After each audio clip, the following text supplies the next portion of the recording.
of a Charlotte woman, her alleged killer, taken into custody. But we just learned he's bonding out of jail. Thanks for joining us. I'm Jamie Bowl. And I'm Siobhan Bryan. The police chief is telling us he's beyond disappointed. CMPD says 27-year-old Michelle Schechter was shot and killed earlier this month. That was June 16th at the Econo Lodge on Glenwood Drive. Now we've learned officers arrested this man in Rock Hill, charged him with rape and murder. 22-year-old Raphael Wright Jr. was just brought back to Mecklenburg County to face these charges. But late today, we learned a judge set Wright's bond at only $50,000, and now he's getting out of jail. WBTV's Ron Lee joins us now live. Ron, do we know why his bond was set this low for him to get out of jail so quickly? Well, as of this point, that is still unclear. I did talk to his attorney earlier this afternoon exclusively, and he tells me that his client is still in jail at this point, but that could change very soon. Now, Brad Smith, who's representing Raphael Wright Jr., says his client is working with a bail bondsman at this point, but it could take upwards of 24 hours before the paperwork actually goes through. This after Charlotte-Mecklenburg police say they arrested Wright after he allegedly shot a woman while at the Econo Lodge off Glenwood Drive nearly 2 weeks ago. The victim, according to police, reported stating that she had been sexually assaulted. Motel surveillance video put detectives on his trail, and Wright was eventually arrested in Rock Hill and charged with first-degree murder and first-degree rape. While the district attorney had requested a no bond be set, Wright was given a $50,000 bond after appearing in court. That move infuriated many, including Charlotte-Mecklenburg Police Chief Johnny Jennings, who said in a statement, "Disappointment doesn't begin to describe how I feel in the decision to set a bond that low for a suspect charged with such serious and violent felonies." Now, we're going to be keeping tabs on this case as it progresses through the courts. We will also try to let you know as soon as that suspect bonds out. For now, I'm Ron Late, WBTV, on your side. I know you'll watch it closely for us, Ron. Thank you. Now, the judge in this case is Judge Jennifer Fleet. She was sworn in back in January of last year. She's the same judge who got called up by the DA for leaving a car break-in suspect's bond unsecured. Prosecutors called that, quote, woefully inadequate. We've reached out to the judge for comment on her decision. Outrage over a murder and rape suspect getting out of jail on just a $50,000 bond. Queen City News anchor Robin Kennedy is at the Mecklenburg County Courthouse tonight, and she spoke with police who say that they are disgusted by this low bond amount. Charlotte-Mecklenburg Police Chief Johnny Jennings expressing his frustration, saying this type of low bond amount is what he has advocated against in a bill that was signed into law last year. The chief says police take these violent allegations seriously, and he wants judges to hold suspects accountable. First-degree murder and first-degree rape, two violent charges against Raphael Omar Wright Jr., consolidated to one low bond, $50,000. So it's really just disgusting that we have, judicial officials out there who think that this is what it takes to keep our streets safe. Wright didn't even spend 24 hours in jail. Now the accused rapist and suspected killer is back on the streets. Imagine what this victim went through prior to him ending her life. And, now all he has is a $50,000 bond before he gets right back out on the street again. Unknowingly, if he's going to do this to somebody else. Charlotte-Mecklenburg Police Chief Johnny Jennings says disappointed doesn't even begin to describe how I feel in the decision to set a bond that low for a suspect charged with such serious violent felonies. I have always maintained that there is no bond amount that is sufficient for a community's peace of mind regarding their safety. We checked and only found a speeding ticket in Wright's background. The president of the Fraternal Order of Police says the community's safety should be the overriding factor in the judge's decision on the bond amount. Having that associated rape charge with it just makes it really concerning that, there's obviously a history of either violence or an inability to control anger. Because you don't just go from a minor traffic infraction to first-degree murder. You just don't. We reached out to District Court Judge Jennifer Fleet to ask her why she set such a low bond in this case. We have not yet heard back from her.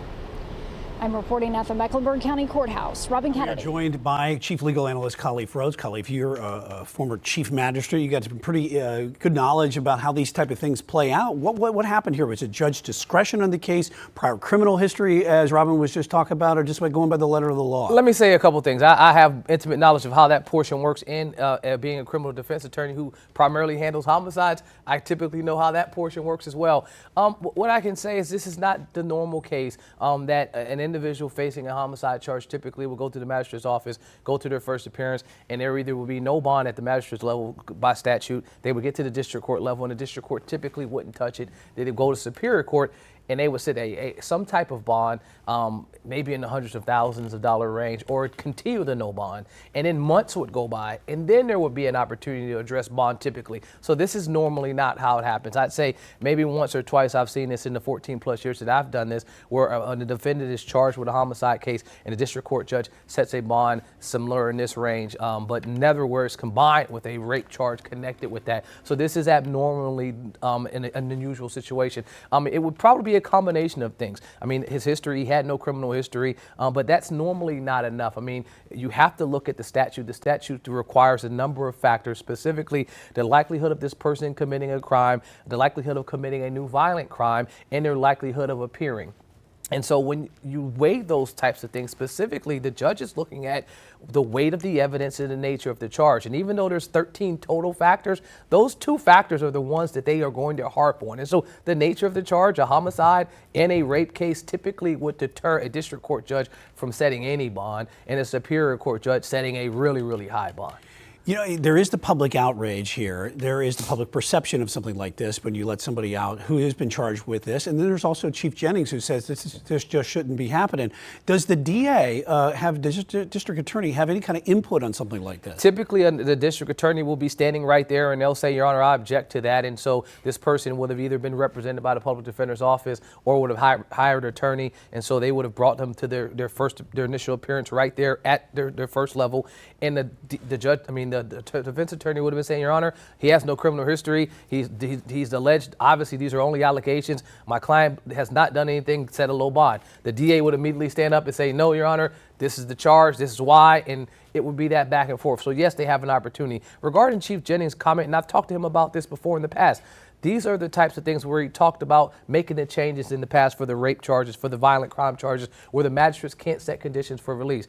If he's saying that he believes no conditions are for release or should be set to make this the community feel safe, that's the General Assembly question. That has nothing to do with the judges. That has nothing to do with the magistrate's office. That is typically a General Assembly, because they can change the law. At any point, the General Assembly could say, instead for murder, having a judge having an opportunity to set a bond, there should be no bond. And there's some states that have that. They have detention statutes that say, I don't care what you want to do, you can't set a bond on this type of charge. North Carolina doesn't have that. And so his issue really isn't with the judge, it's with the General Assembly. And before, when he felt like the issue was with the General Assembly, what did they do? They went up there and they petitioned the General Assembly to make changes. And so that's typically what happens. I think this is a step in that direction. Making statements like this allows Raleigh to know that you're not happy with the outcome from this today, but it has less to do with this actual case and more with making changes. We just kind of saw that with some of the laws regarding teens and violent with juveniles, crimes, 16 and 17-year-olds. This is the flow, because if you look back 2 years ago, they made those same comments about teens, and now the laws are changing. Laws are changing. All right, Chief Legal Analyst Khalif Rhodes. All right, what's up, everybody? This your boy Drunk Man Des coming at you with another live video. Well, the video ain't really live, but I am live on location here at Empire Pizza and Bar. Let's get it, man. It's my first time doing this shit, so you know, out here and about. But I'm gonna let you know how this thing go right here. Y'all see the little incident going on right there. And the justice system has actually failed the public. There's no way in hell this dude should be out and about in them damn streets. But whoever that judge is that gave him that doggone $50,000 bond or whatnot, that's what y'all voted for. Y'all need to be careful who y'all be voting for out here. There's no way in hell this dude right here should be walking in the middle of them streets there. But you know, what else can we do out here? What else can we do? Who y'all gonna save? Anybody else to save? I'm tripping the fact how the fuck he got the bond, he ran to Rock Hill. Then they came down to get him. Actually, no, that everything happened before then, but before the bond, he ran to Rock Hill. And they came and got him and shit. So he had flight risk and all that shit. Killed the damn woman before he even ran. All this shit going on, and y'all gave him motherfucking bond and shit there. Make that make sense. None of it makes sense, but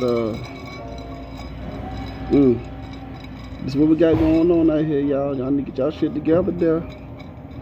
Y'all need to get y'all shit motherfucking together. Ain't no way. Ain't no way this dude should be out there on them streets.